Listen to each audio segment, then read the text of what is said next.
Arise from the Ashes, on Healing and Renewal. I used to think I would never be worthy of a worthy partner in life unless I made something of myself. Though I know where that came from, I'm still not entirely sure what it means. These tenacious weeds are something we all have in our gardens, don't we? What I do know is that it is not only a story, but also a spiritual and emotional prison, never mind a self-imposed penance for an imagined crime. Though it takes time for the scars of shame to fade, I'm grateful that awareness has engendered the slow but cumulative healing process. We overlook the bigger picture when we live by these egoistic, self-proclaimed, and self-perpetuating mission statements. The measure of success or worthiness is entirely subjective and ambiguous. We can move our own goalposts repeatedly because the underlying condition may never be met. Internally, a tremendous strain results from the heaviness and never-ending conflict, a pressure that commonly manifests in cycles of depression, as well as apathy, indecisiveness, frustration, and, of course, anxiety.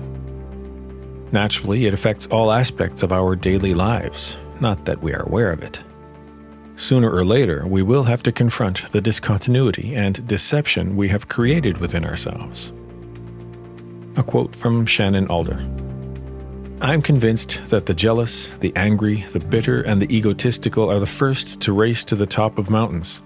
A confident person enjoys the journey, the people they meet along the way, and sees life not as a competition. They reach the summit last because they know God isn't at the top waiting for them. He is down below helping his followers to understand that the view is glorious wherever you stand.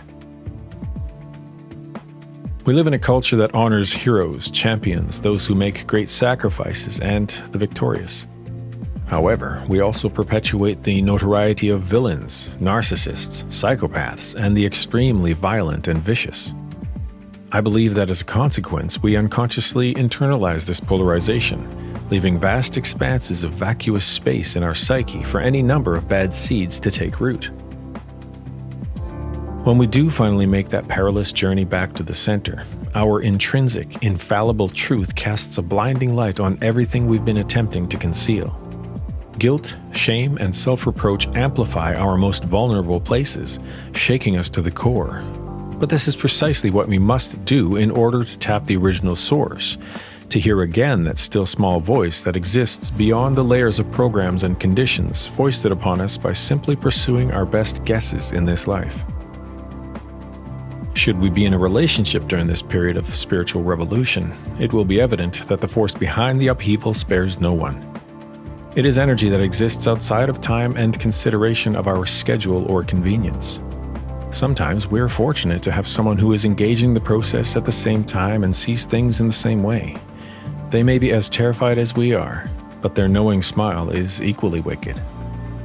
These are blessed, beautiful synchronicities granted to the brave, awake, and aware, and may certainly accelerate our purification and transformation. Two hearts aligned only intensify the flames. It may resolve and lead us to a partnership, or the renewal of one. If so, it will be of a higher vibration and enlightened expression, more attuned and pure than any coupling that could have existed previously. So we must remember that everything has a natural timing, and our strongest desires do not necessarily dictate our lived experience. Too often, when we look at fire, we see only destruction. I've always seen it as a natural, unapologetic state of renewal and endless recycling of energies and structural reformation. In our frequently bumbling fashion, we tend to get in the way in an attempt to bend it to our will. There's no way that will ever happen. In nature, once a forest fire has passed, flora and fauna immediately engage and embrace the newness with uncompromising resolve and a knowing beyond words. Life is neither static nor stagnant. It is forever done and undone, finished and unfinished. But the light never fades. A quote from J.R.R. Tolkien. All that is gold does not glitter. Not all those who wander are lost. The old that is strong does not wither. Deep roots are not reached by the frost. From the ashes a fire shall be woken. A light from the shadows shall spring. Renewed shall be blade that was broken. The crownless again shall be king. Love your life.